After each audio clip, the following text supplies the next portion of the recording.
Diamond here in Jacksonville, Florida, and today's project is the rear brake rotors on my 2010-2011 Ford E250, and this rear rotor is completely stuck. I don't think they've ever been changed. I'm doing a full brake job on this van, and if you've reached this point with either this vehicle or something similar, you've probably seen multiple ways of trying to get the rotor to come loose. The issue is there's corrosion behind the I guess the hub and the rotor itself. So I've dosed it down with penetrating oil. I beat on it with a regular hammer. Of course that didn't do anything. Upgraded to a sledgehammer. That didn't do anything. Then I saw online a way that you can use bolts through the caliper bracket ears, and you can try to drive a bolt in which puts pressure on the back of the rotor. Well, on this particular vehicle you can actually use the caliper bracket bolts. They will go all the way through. However, putting pressure on the rotor started to bend the ears of the bracket back, so I wasn't going to continue to try to do that. So back to doing research, and this is what I've come up with.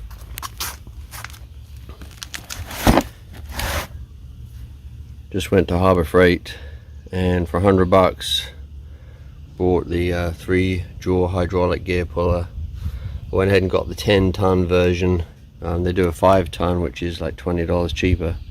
So I'm going to put this thing together and give it a whirl.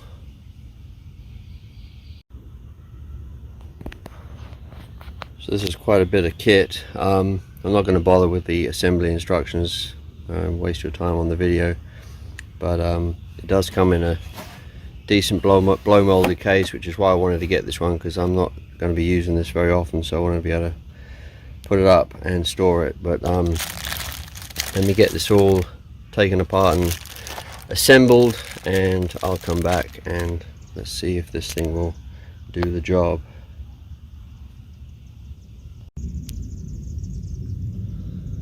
Okay, so once you get it assembled, it's very heavy, so it's quite a job to get that on. And then on this particular van there's the dust shield in the back, which makes getting the jaws on a little harder, but that's it on there.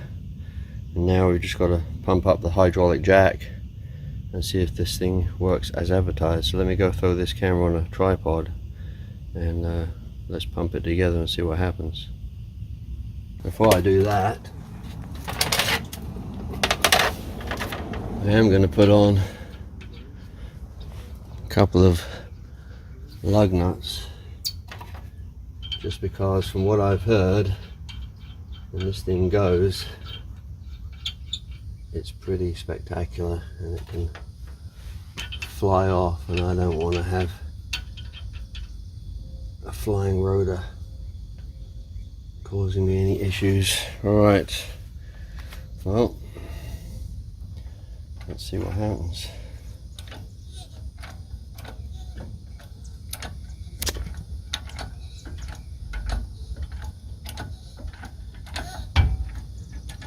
Alright, I think that's just taking the slack out of it.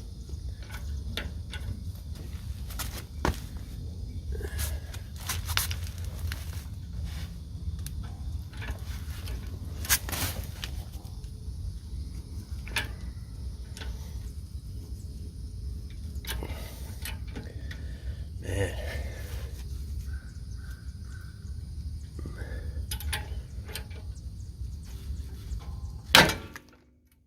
Dude.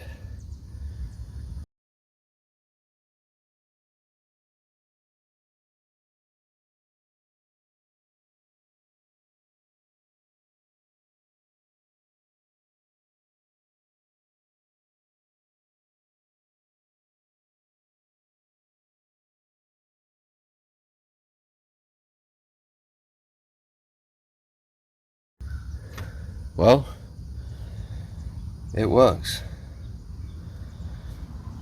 Definitely want to put the lug nuts on. Wow, Harbor Freight for the win.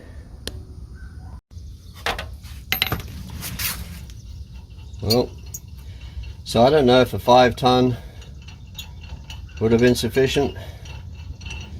I just figured for $20 more I get the bigger one, because I didn't want to have to monkey with it and then go back and have to get the other one. Well, hallelujah. Alright, well, I'm not going to bore you with a brake job, but that seems to be a great option if you've got a stuck rotor. P. Diamond, Jacksonville, Florida. Thanks for watching.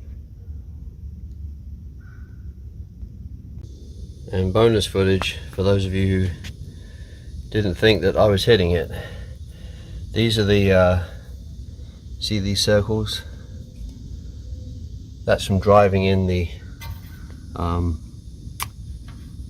caliper bracket bolt, right? Drive that in. I actually use the bottom one down here, and you can see the